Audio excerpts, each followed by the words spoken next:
యోగా, తర్వాత కాగితాలతో చేసే పనుల గురించి టాస్క్ ఇచ్చారండి. ప్రతి నెల 5వ తారీఖున మన అంగన్వాడీ సెంటర్లో ఈసీసీ డే జరుపుకుంటాము. అది తల్లులందరికీ హాజరయ్యారు కదా. ప్రతి నెల మనం జరుపుకుంటాం కాబట్టి మీకు కుదిరితే రండి, లేదంటే తర్వాత రోజైనా రండి.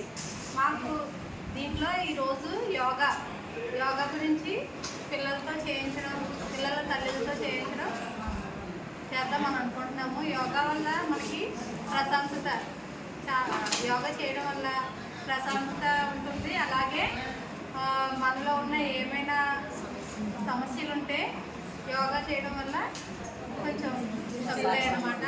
ప్రతి ఒక్కరు యోగా చేయాలి. స్టార్ట్ యోగా చేద్దామా? రెడీ? 1 2 3 అందరూ స్లోగా కళ్ళు మూయండమ్మా. Close your eyes. Lower your hand.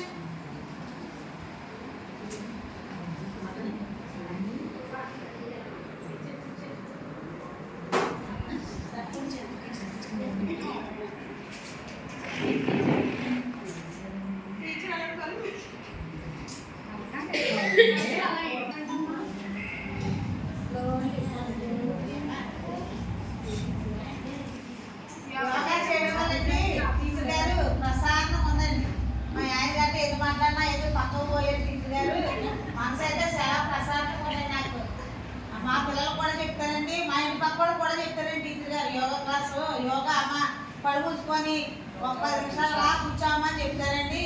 ఎవరు పిలిచినా పలకని చెప్తారండి టీచర్ గారు. బాగుందండి యోగా క్లాస్, బాగుందండి మేడం. మీరు చేయాలి, చేయనవసరం లేదు, కనీసం 10 నిమిషాలైనా చేయాలి. అలాగనే టీచర్ గారు. అలాగే మనం కాగితంతో బొమ్మలు చేయించడం అనమాట. మీ పిల్లలు మేము ఇక్కడ చేస్తామమ్మా, ఇదిగో మీ పిల్లలు చేసిన బొమ్మలే చూడండి. జ్యోతి మీ అబ్బాయి చేశాడు, లలిత మీ అబ్బాయి చేశాడు, సచ్చ మున్ని గారు పాములు ఈశ్వర్ గారు మీ అబ్బాయే చేశాడు. వెరీ గుడ్ మేడం గారు, పడవ మీ అబ్బాయే చేశాడండి.